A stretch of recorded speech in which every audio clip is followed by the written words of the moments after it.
Hey, welcome back. So now we're going on to the painting stage of the Leliana action figure. So the only difference between the figure I showed you at the end of the last video and this one here is that I've primed her with black acrylic paint. Very important, all paint you use on these figures should be acrylic because some paints that are not acrylic, i.e. paints that are, I can't even remember the name of them now, I haven't used them in so long. Enamel. That was smooth, I know. Some enamel paints will have a bad reaction with the plastic and essentially they'll make it tacky forever. They'll never dry, they'll just turn it sort of gooey. And that's bad because you don't want that on your action figures. You want a nice smooth dry surface. So the primer I used for my black was the Armory Black primer from the Dark Tower. The Dork Tower. It's nice, it's good. It's just an aerosolized primer.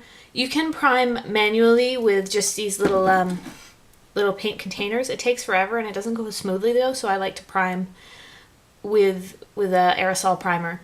You can also do a white. My white is from Citadel. It's a nice primer as well. Boop. But it's a little more expensive. Okay, so for painting Leliana in her armor, you have a few different options, basically because when you're playing Dragon Age, I'm sure you guys have all noticed there's several palette swaps essentially on the same armor in Dragon Age Origins. So the battle dress of the Provocateur is I'll say it all Frenchified, is essentially just a darkened palette swap of any of like the brown rogue armors. The kinds of paints I like to use, there's three main ones. You have the P3 formula. This goes on really, really nicely. It sticks well, it covers well over joints. This is probably my favorite. It comes in a large variety of colors. The Testral's Acryl line, really nice. I have a line of gloss paints from them, so I tend to use those for like hair, anything shiny like that, any leathers or anything on a costume that should be shinier. They also have the matte line, and they're very nice paint as well. They also go on really smoothly. Not as big a variety in the colors I found. And the other one I like to use is the Citadel paints line. It's for painting miniatures, so it's sort of up the alley of painting plastics anyways. And it comes in a huge range of colors. The only thing with this is it's not as good over joints and stuff. It tends to rub off because the design of the paint is to paint things without joints, essentially, right? So just be careful with this one. If you're using it, it's very nice, but for the color variety, but be aware that it may rub off on your joints. So maybe do it more for highlights, things like that, rather than using it exclusively for your full figure. Okay, so you're going to need a variety of colors to paint Leliana. The three oranges I'm showing you here are obviously for her hair. So I'm going to go with the tester for the hair. Just start off with that. You can do a wider brush on the hair paint. Just want to make sure it's soft. I'm like cracking all my brushes because I don't clean them properly because I'm bad. Okay. Shake your paint. Yeah, need theme music for that because you're like, how will I know how to shake the paints if she doesn't sing? You get your paint open.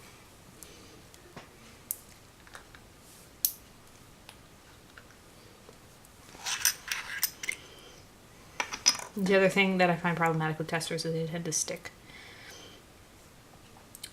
Now, as a general rule when painting figures, more layers of less paint is always better. So you don't want to try to rush your process by painting them all on at once, because it just sort of looks gloopy at the end and you don't really get smooth finishes on your figures. So we're just going over here with orange, because she has fairly bright hair. This is a base coat as well, so later on we'll be able to do sort of a red wash over it, which will tone down the pylon look of it a little bit, and it'll also pick out the detail that we sculpted into the hair.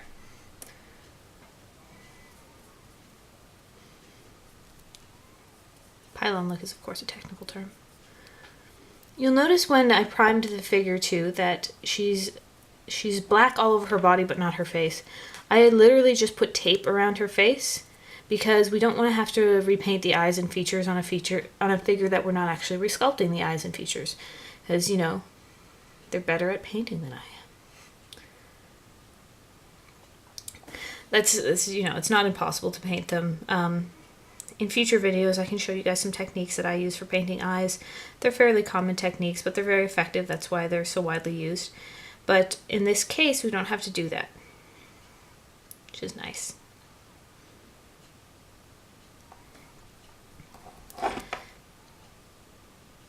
Okay, so this is sort of the broad strokes base coat. So for the smaller detailed areas, we're going to go to a smaller brush, obviously, because we don't want to paint all over areas we don't want painted. Not a crisis if you do, you can always just paint over them with another color. But why make more work? And now that I've said that, I'm totally going to paint all over the areas I don't want painted. So you're going to fine tip brush. What I'm actually going to start off doing with my fine tip brush is just her eyebrows, because she does have brown eyebrows. Check for stray bristles in your brush and pull them out if you have them, because they tend to interfere with a nice painted look. Okay, so I'm just going to go over her dark eyebrows with the orange.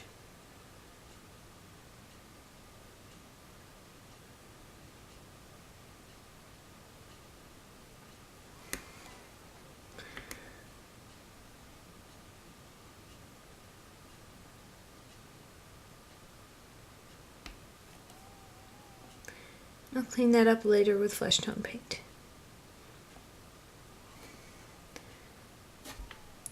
The other thing I'm doing is going inside the hair that we created.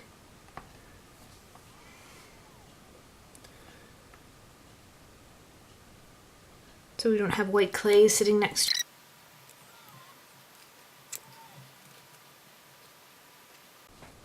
And the other thing I like to do on Leliana is just like a little triangle, short hair, just painted directly onto the back of her neck, because she does have a short haircut, so the hair comes down a little lower on the nape of her neck. You don't have to do that on figures with long hair, because they'll either be up in a ponytail or they'll be down their back, but because she does have a shorter bob cut, that is the standard appearance for that.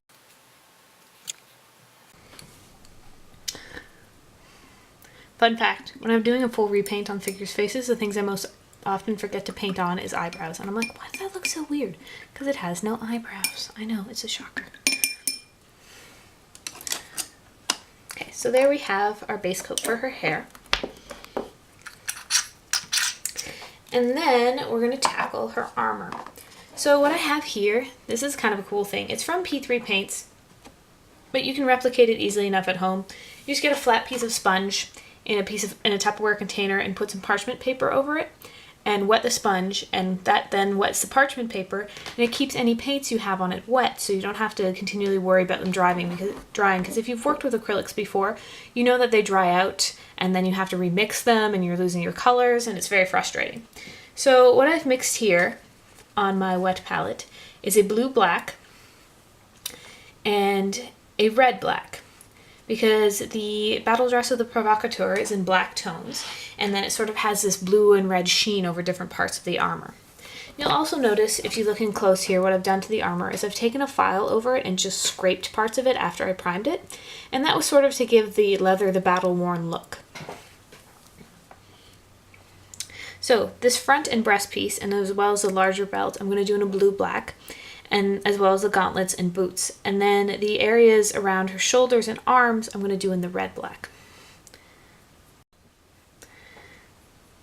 So this is why we base coat in black. You'll notice there's not a tremendous difference in color here as I layer this on. And that's what I wanted when I did the black base coat. I didn't want to have to paint 8 layers of this color on in order to achieve the color I wanted. So it just allows me to go right over, create the look I want without having to coat a million times.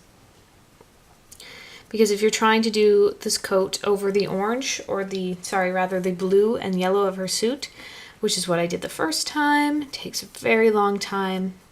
If you're doing it over the white of the clay, it takes a long time as well, because you're trying to cover white with a black. Go over her straps as well.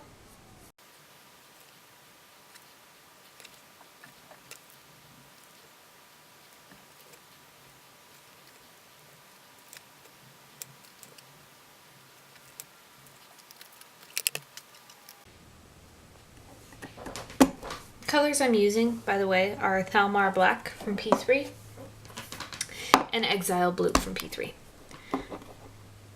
Mixing them in roughly equal parts. Maybe a little more black than blue.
Okay, now that we've painted sort of a base coat, you can see the subtle differences, the red and the blue over there. We're going to treat the whole body, torso, armor area to a bronze wash.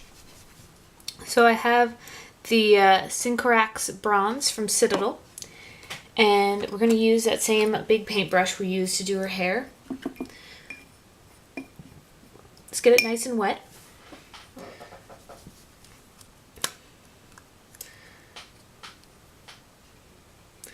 So I'm going to have to mix up the paint a little bit. Metallics are really difficult for keeping their mix, unfortunately. But never fear, we got the remix. Again, really wet, because you want this to stick in all your little cracks and crevices, but not actually coat your figure. So you're just sort of giving her a full body sheen, as it were. And just brush it over in broad strokes.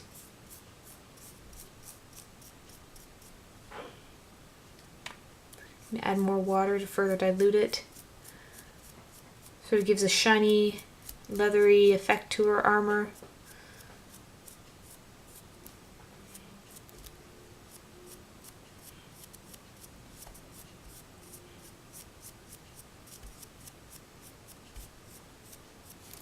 It gives the whole thing sort of that more dark browny black look that the battle dress has.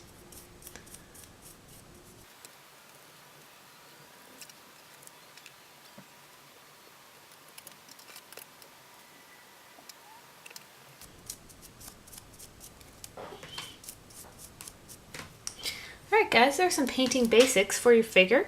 I am going to keep painting, but I'm going to leave you there because, quite frankly, you probably don't need to watch me paint the entire figure. Tune in to part 3 of the video to see the finished product and to find out how you could win this Leliana for your home. Thanks very much. Bye!